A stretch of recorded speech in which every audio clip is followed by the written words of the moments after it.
Welcome to the Full of Tracy Money Audio Commentary. This is Owen Tracy recording. It's 3:37 p.m. That is Central Time. Today is April 28th. It's going to be a big week for earnings this week. So today, after the close, we're going to hear from Nucor, so that's a steel company.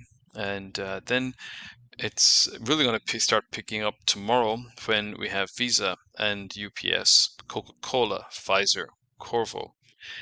Then on Wednesday, we're going to have Microsoft and Meta, and both after the close. So they're quite likely to have a significant influence on what the risk appetites are going to be. And then on Thursday, we're going to have Amazon and Apple.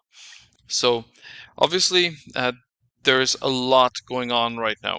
We have all the tariff rhetoric going on. There's a lot of expectation about what tariffs mean and how are companies going to respond and how will they be forced to respond. Then there's the broad question of where are we in the monetary cycle, because the Federal Reserve has pretty much stopped cutting interest rates, or are they going to start cutting again? And what will be really required for them to do that? They said it would be an uptick in unemployment. Well, that was also the perception a year ago. When unemployment got first above 4%, there was the expectation that that would be enough to really ignite fears of a recession and that the Federal Reserve would have to start cutting interest rates aggressively.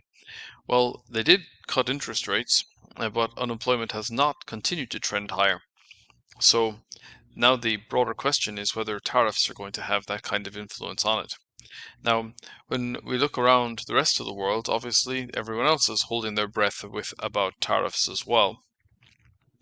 And this whole question is going to be a significant influence on whether the Canadian election goes the way of the Conservatives or not.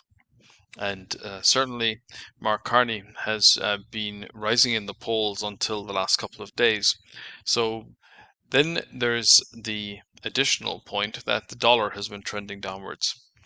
And this is against a background where we have quite a lot of concern, I think, globally